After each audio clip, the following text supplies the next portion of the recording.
देखिए, मुझे कहने में बड़ा कोई संकोच नहीं है कि उत्तर प्रदेश में अब बोली लगा के दलितों की हत्या होने लगी।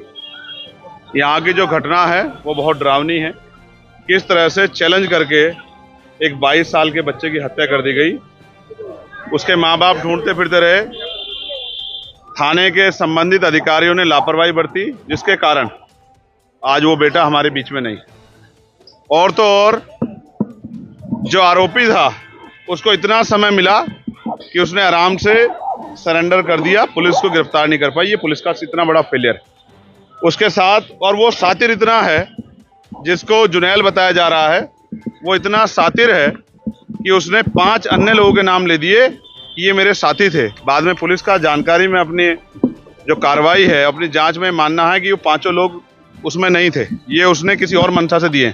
इसका मतलब वो एक सातिर अपराधी है जिसने सोच समझ के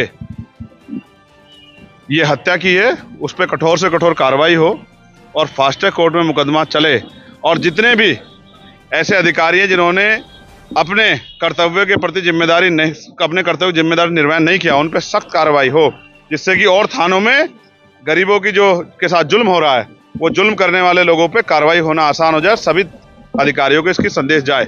साथ साथ परिवार की हालत बड़ी कमजोर है, तो हमने परिवार के लिए 50 लाख रुपए की आर्थिक मदद की मांग की है, क्योंकि उनका जो यही कमाने वाला बच्चा था। इस बिटिया के भी 2 बच्चे हैं और उनके माँ बाप भी वृद्ध हो चुके हैं। इनके लिए भी हमने मांग की है और एक सरकारी नौकरी की हमने मांग की है, परिवार की सुरक्षा की।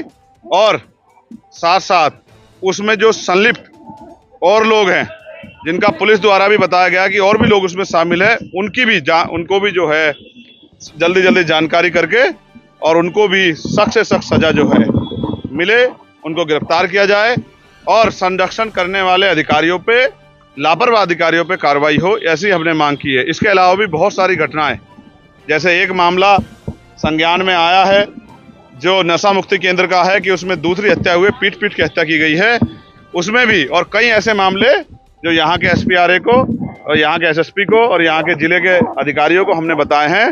तमाम तरह से ऐसा लगता है कि उत्तर प्रदेश सरकार में गुंडों को खुली छूट मिल गई है कि वो कमजोर वर्ग के लोगों का जितना चाहे दमन करें और उन पर कोई कार्रवाई नहीं होगी। हम ये उम्मीद करते हैं आज की इस घटना के बाद, और ये जो हजारों लोग आज यहाँ अलीगढ़ में इकट्ठा हुए हैं, इनके आक्रोश को समझते हुए जिला प्रशासन, पुलिस और सरकार इनका मजबूती से संज्ञान लेगी। और अगर नहीं संज्ञान लेगी तो हमें अपने लोगों के संरक्षण के लिए एक बड़ा मोर्चा जो है जिले वाइज निकालना पड़ेगा। हम किसी भी कीमत पे जुल्म जाते बर्दाश्त नहीं करेंगे और गुंडों को सजा मिले, इसके लिए हम लगातार संघर्ष करते रहेंगे। हमारी ये मांग भी है कि लापरवाह अधिकारियों को चार्ज ना दिया जाए, गैर जिम्मेदार अधिकारियों को किसी भी कीमत से चार्ज ना दिया जाए और गुंडों की मदद करने वाले अधिकारियों पे मुकदमे दर्ज करके कार्रवाई की जाए। तब जाके मैं लोकसभा में भी और लोकसभा के बाहर भी आपको आश्वस्त करता हूं कि उत्तर प्रदेश के और देश के दलित, पिछड़े, मुसलमान, आदिवासी, तमाम महिलाओं, किसानों, मजदूरों के मुद्दों को बड़ी मुखरता से हम पार्लियामेंट के अंदर भी और पार्लियामेंट के बाहर सड़क पे भी मजबूती से उठाएंगे और गुंडागर्दी करने वाले लोगों को किसी भी तरह के संरक्षण के बावजूद भी उनकी सही जगह भेजने के लिए पुरजोर ताकत से आंदोलन करेंगे, संघर्ष करेंगे। भले ही हम लोकसभा के सदस्य बन गए हों, लेकिन हम सड़क की संघर्ष का रास्ता नहीं छोड़ेंगे, क्योंकि जब सत्ता तानाशाह हो जाएगी या सत्ता अहंकारी हो जाएगी तो सड़क का रास्ता ही गरीबों के न्याय के दरवाजे खोलेगी, ऐसा मेरा मानना है। देखिए, पीड़ित परिवार, देखिए एक प्रोसीजर है और हमने प्रशासन से बात की है, वो कुर्सी पे हैं, ऑन चेयर होने के कारण उन्हीं को काम करना है।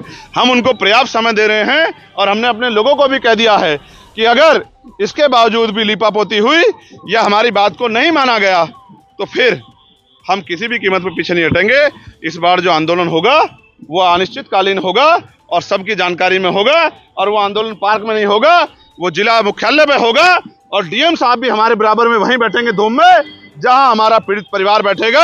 अगर हमारे पीड़ित परिवार के आंसू निकलेंगे तो यहाँ के अधिकारियों का पसीना भी वहीं छूटेगा। इस बात का भी हम आश्वासन देते हैं। मैं स्पष्ट करता हूं कि वो अनिश्चितकालीन आंदोलन हमारे नेतृत्व में ही होगा। अगर यहाँ का प्रशासन और यहाँ की पुलिस इसी तरह से लापरवाही करेगी तो ये आंदोलन बहुत जल्द होगा।